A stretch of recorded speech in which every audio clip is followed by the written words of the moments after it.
નમસ્કાર બાળ મિત્રો, આજે આપણે ધોરણ 5 વિષય અંગ્રેજીનો યુનિટ 3નો અભ્યાસ કરીશું. તેમાં જોઈશું એક્ટિવિટી 2F. બરાબર. અહીંયા કીધું છે જૂથમાં કામ કરો. આગળના કોષ્ટક પરથી ઉદાહરણ પ્રમાણે વાક્ય બોલો, લખો અને બનાવો. ઉદાહરણ આપ્યું છે, there is a nurse at the hospital. ત્યાં નર્સ છે અને એટ ધ એટલે હોસ્પિટલમાં. નર્સનું કામ કરવાનું સ્થળ હોસ્પિટલ છે કે જ્યાં નર્સ કામ કરતી હોય છે. બરાબર. તો અહીં એ રીતે આપણે આગળ જોયું, હોસ્પિટલ જોઈ, એક પોસ્ટ ઓફિસ જોઈ અને ત્રીજું રેલવે સ્ટેશન જોયું. બરાબર. અને સ્કૂલ જોઈ. તો એ પ્રમાણે સ્કૂલમાં, હોસ્પિટલમાં, રેલવે સ્ટેશને અને પોસ્ટ ઓફિસ પર કામ કરતા અને ઉપયોગમાં આવતું સાધન સામગ્રી વિશે વાક્ય બનાવીને આપણે લખીશું. પેલું છે, there is a post card at the post office. There is a post card. Post card ક્યાં હોય છે? At the post office, post office. બરાબર. બીજું વાક્ય છે, there is a track. Track એટલે પાટા. At the railway station. Railway station ઉપર પાટા હોય છે. બરાબર. પછી ત્રીજું છે, there is a nurse at the hospital. Nurse ક્યાં હોય છે? હોસ્પિટલમાં. There is a ticket checker at the railway station. Ticket checker ક્યાં છે? રેલવે સ્ટેશન પર. પાંચમું વાક્ય છે, there are stamps at the post office.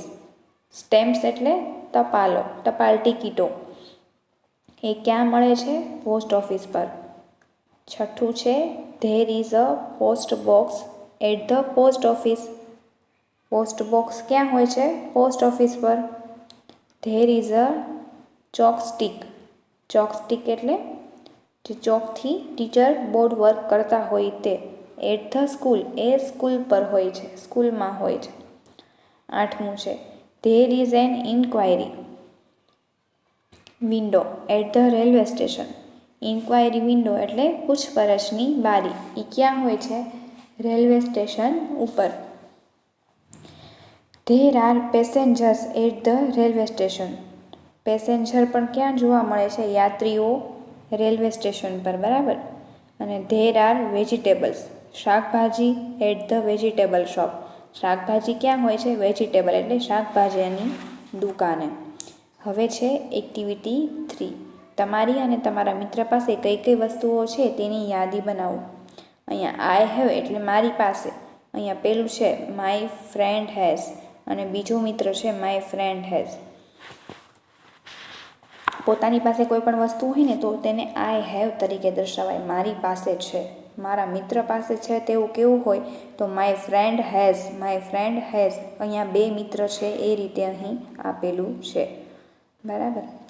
તો એક્ઝામ્પલ છે પેલું, new goggles. I have new goggles. એનું વાક્ય આ રીતે બને, I have new goggles. My friend has a bicycle. બીજા ફ્રેન્ડ પાસે my friend has a pen. એ રીતે થાય. બરાબર. હવે બીજું છે, આઈ હેવ અ બુક. પછી my friend has a new bat. અહીંયા તો બીજો ફ્રેન્ડ કહે છે my friend has a new toy car. રમકડાની ગાડી. બરાબર. કાર એટલે. પછી ત્રીજું છે, આઈ હેવ અ ડોગ. પછી પેલા મિત્ર પાસે કેવું હોય તો my friend has a cat. બીજા મિત્ર પાસે માય ફ્રેન્ડ હેઝ અ ડોલ. તમે અહીં તમારી રીતે કોઈ પણ આઈ have a text book, I have a chart paper, I have a toy, મારી પાસે રમકડા છે, આઈ હેવ અ બેટ, મારી પાસે બેટ છે. એ રીતે કંઈ પણ થઈ શકે. અને તમે તમારા મિત્ર પાસે શું છે તેની યાદી અહીં બનાવી શકો છો આ એક્ઝામ્પલ પ્રમાણે. હવે જોઈએ એક્ટિવિટી 4A. ચિત્ર જુઓ અને તેનું વર્ણન સાંભળો.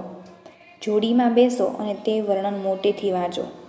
તમારા મિત્રને સંભળાવો. અહીંયા ચિત્ર આપેલું છે. અહીંયા દરિયા કિનારો છે. ત્યાં એક ફુગ્ગાવાળો છે, એટલે કે ઇંગ્લિશમાં તેને બલૂન મેન કહીશું.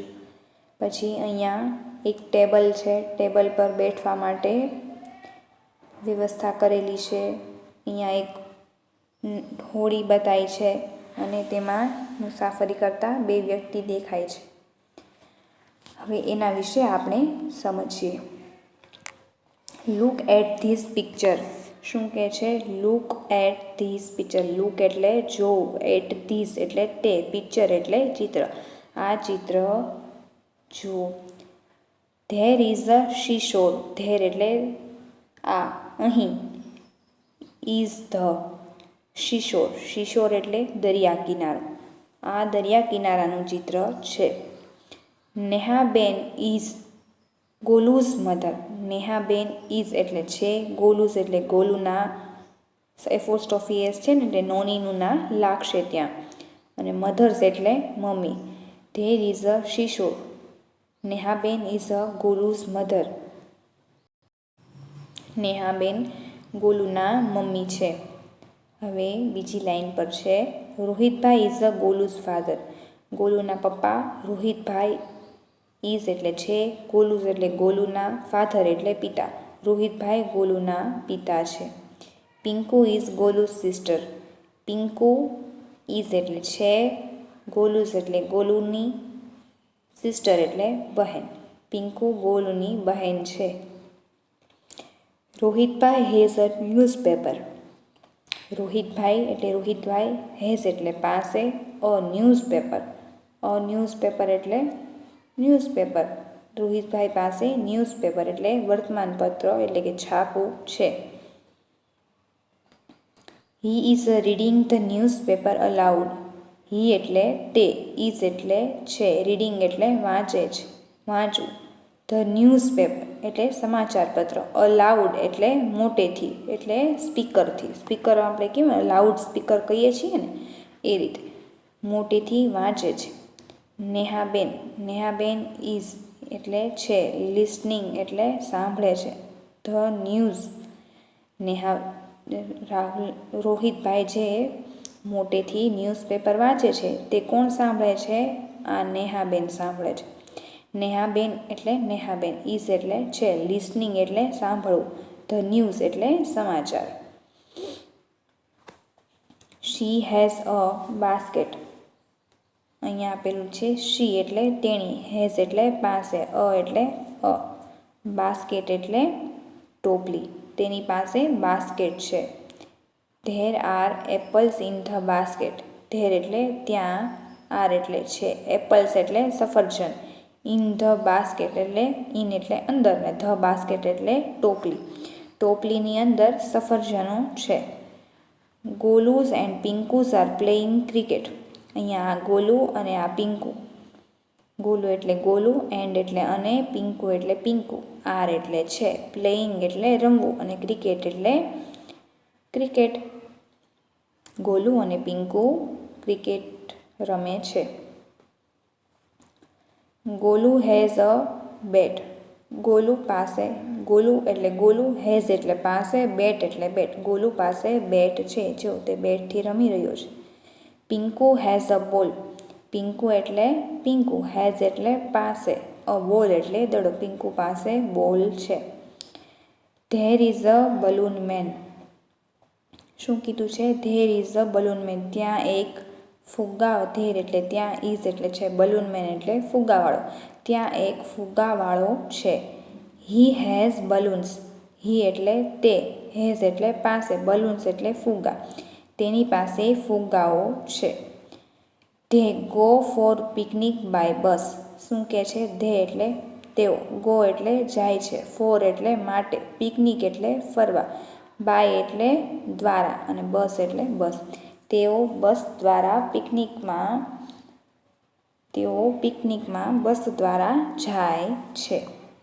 બાળમિત્રો, અહીં આપણે એક્ટિવિટી 2F, એક્ટિવિટી 3 અને એક્ટિવિટી 4A નો અભ્યાસ કર્યો. આપણે આગળનું આવતા વિડીયોમાં અભ્યાસ કરીશું. નમસ્કાર.